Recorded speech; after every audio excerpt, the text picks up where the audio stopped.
Imagino que você já tenha ouvido falar em TDAH. É provável, inclusive, que você conheça alguém com TDAH. Afinal, o transtorno do déficit de atenção com hiperatividade afeta até 8% da população mundial. Isso corresponde a aproximadamente 631 milhões de pessoas. Mas você sabe quais são as suas principais causas, características ou tratamentos? Acompanhe este vídeo e você poderá descobrir tudo isso e um pouco mais.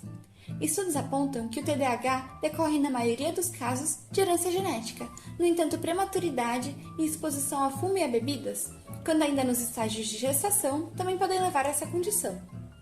Segundo o DSM, alguns dos sintomas mais característicos do TDAH são dificuldade em manter o foco e atenção, hiperatividade, esquecimento, procrastinação e entre outros. O TDAH pode ser dividido em 3 principais subtipos, sendo estes o que predomina a desatenção, o hiperativo e a combinação de ambos. O subtipo combinado é o que costuma trazer maiores consequências para o dia a dia do paciente, enquanto o desatento tem maior impacto na vida acadêmica de indivíduos. O seu diagnóstico é feito a partir da análise de sintomas comportamentais. No entanto, essa é uma condição muito heterogênea, podendo ser expressa de diferentes formas por diferentes indivíduos. Uma prova disso é que, para o seu diagnóstico, de acordo com o DSM-5, dos 18 sintomas de TDAH listados, uma criança deve apresentar no mínimo 6 desses sintomas de desatenção e ou hiperatividade e impulsividade. Já um adulto, ao realizar o teste para TDAH, deve apresentar no mínimo 5 desses sintomas, sendo eles consistentes e coerentes com a idade do indivíduo. Com isso, compreende-se que o TDAH é uma condição muito diversa, já que há muitas possibilidades de combinações de sintomas diferentes. No entanto, todos eles compõem o mesmo perfil de diagnóstico, o TDAH. Em adição, os genes relacionados à característica também são um pouco diversos e desconhecidos. Mas como esses genótipos são expressos? Quais são as principais diferenças que conseguimos encontrar entre os cérebros de indivíduos diagnosticados e não diagnosticados com TDAH? Essas são ótimas perguntas. Pessoas com TDAH normalmente apresentam uma variação no tamanho do lóbulo frontal, núcleo caudado e ou verme cerebelar. O lóbulo frontal tem como principal função o controle de nossos movimentos, emoções, raciocínio, personalidade e pensamentos. O núcleo caudado promove um papel no sistema de aprendizagem e da memória, enquanto o verme cerebelar está relacionado a ações sensório-motoras, respostas autonômicas, cognitivas e emocionais. Sendo assim, a condição afeta principalmente as funções executivas do cérebro, sendo essas a memória operacional, o controle inibitório e a flexibilidade cognitiva. Outro fenômeno que nos ajuda a explicar o TDAH são disfunções na comunicação celular relacionadas aos neurotransmissores. Eles são substâncias químicas liberadas durante sinapses e funcionam como mensageiros para os neurônios, passando informação de um para o outro. Quando tratamos do TDAH, a comunicação celular da dopamina, o neurotransmissor em questão, apresenta alguma falha. Ela é associada ao controle de emoções, motilidade, ao sistema de recompensas, funções endócrinas e cognitivas. A dopamina é subdividida de acordo com a sua função e localização no cérebro, e as famílias relacionadas ao TDAH são D4 e D5. Estudos apontam que indivíduos que portam TDAH apresentam uma menor concentração de dopamina em certas regiões encefálicas. Sendo assim, pessoas com essa condição costumam apresentar uma menor quantidade de receptores, GNDR-D4, ou transportadores, GNDA-T1, de dopamina, o que tem por consequência a expressão de alguns dos sintomas conhecidos de TDAH. O TDAH estará presente na vida dos portadores para sempre. No entanto, com medicação e tratamento adequado, estudos apontam que até 70% dos adultos sentem diminuição nos sintomas. 2 medicamentos que costumam ser indicados para pessoas com TDAH são o lisdexanfetamina e o metilfenidato. O primeiro é popularmente conhecido como Venvanse ou Juvene, enquanto o segundo é encontrado em farmácias com o nome comercial de Ritalina ou Concerta. Ambos os fármacos são estimulantes. O funcionamento do lisdexanfetamina está associado ao ativo demicelato de lisdexanfetamina. Essa substância, quando ingerida, se transforma em dextroanfetamina pelo trabalho enzimático. O dextroanfetamina é lançado na corrente sanguínea e, quando nas regiões encefálicas, aumenta a atividade dos neurotransmissores dopamina e noradrenalina.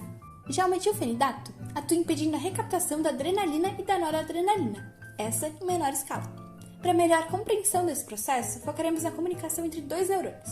Ela se dá por meio de neurotransmissores, como os explicados anteriormente. Para isso, eles são lançados na fenda sináptica, estimulando os neuroreceptores do neurônio-alvo. Normalmente, após uma sinapse, essas substâncias químicas são recolhidas. No entanto, o metilfenidato impede a recaptação, desencadeando uma maior ativação dos neuroreceptores da célula-alvo.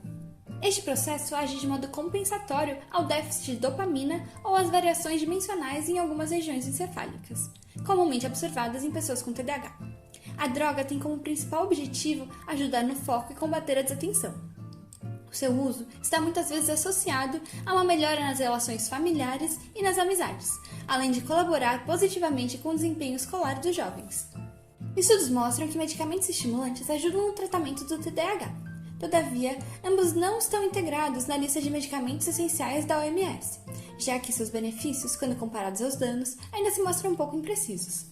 Existem alguns efeitos colaterais normalmente associados ao consumo dessas drogas, em especial quanto à sua passividade de gerar dependências químicas.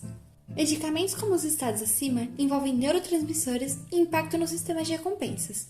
Este é responsável por aumentar os níveis de dopamina no SNC, quando estimulado por uma sensação de prazer. Um exemplo dessa ativação seria quando escutamos uma música que gostamos. Com isso é estimulado o sistema de recompensas do nosso cérebro, que aumentará a liberação de dopamina. Dessa forma, pode-se compreender os riscos de medicamentos tais quais os citados anteriormente, dado que o seu consumo pode estimular o sistema do prazer e assim gerar dependência à droga a longo prazo. Pensando nisso, há uma nova droga medicamentosa chamada atomoxetina. Ela não é estimulante, diferente das anteriores, e com isso reduz as taxas de dependência química a quase zero. Seu funcionamento está associado à noradrenalina, impedindo a recaptação da mesma das sendas sinápticas. O neurotransmissor é responsável pela ativação do sistema parasimpático, garantindo a disponibilidade de energia a nível celular por meio da quebra de glicogênio e da liberação de glicose e de ácidos graxos. Em adição, a noradrenalina aumenta a frequência cardíaca e dilata bronquíolos. Com isso, o neurotransmissor é capaz de deixar seu corpo num estado mais alerta ou atento. Todavia, não é indicado um tratamento medicamentoso sem um acompanhamento externo simultâneo. Juntamente com o uso da droga, ou sem o apoio dela, técnicas como terapia emocional também se mostram bastante benéficas para indivíduos com TDAH. Ela oferece um espaço para que pessoas com o transtorno possam discutir os seus sintomas, mudanças e desafios, ajudando-os a lidar com eles.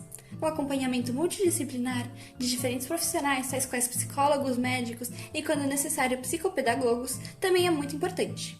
Além disso, cerca de 50% dos adultos que apresentam TDAH também sofrem com ansiedade, sendo este um tratamento muito valioso. Agora que conseguimos entender um pouquinho melhor os aspectos biológicos que definem o TDAH, podemos passar por uma discussão muito valiosa pautada nele. As fronteiras do que seria considerado uma característica e do que é uma patologia ainda são um tanto turvas, e então surge a seguinte pergunta: será que TDAH se enquadra enquanto uma patologia ou poderia ser entendido como característica? Psiquiatras que defendem que o mesmo seja uma condição baseiam-se em estudos pautados em observações neurológicas e em exames que apontam a expressão visual do transtorno.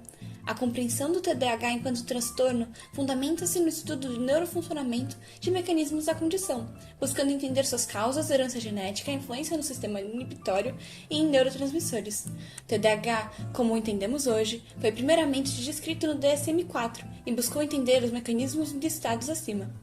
Entretanto, como podemos defender o que se trata de normal e anormal em algo tão qualitativo quanto atenção e hiperatividade? Como reunir tantos perfis e sintomas diferentes em um mesmo guarda-chuva que chamamos de TDAH? Como podemos afirmar com certeza que o TDAH se trate de um transtorno e não apenas um traço humano de nossas individualidades? Essa discussão não é recente e mobiliza diferentes facetas da sociedade, sejam elas sociais, econômicas, biológicas ou políticas. Além disso, ela é extremamente pertinente e, para que ela possa acontecer, devemos realmente pesquisar a fundo e entender o TDAH, para além dos estereótipos e preconceitos vinculados a ele. Espero que vocês tenham gostado do vídeo. Não deixem de ir atrás e pesquisar mais, porque o que foi trazido é apenas o pico do iceberg.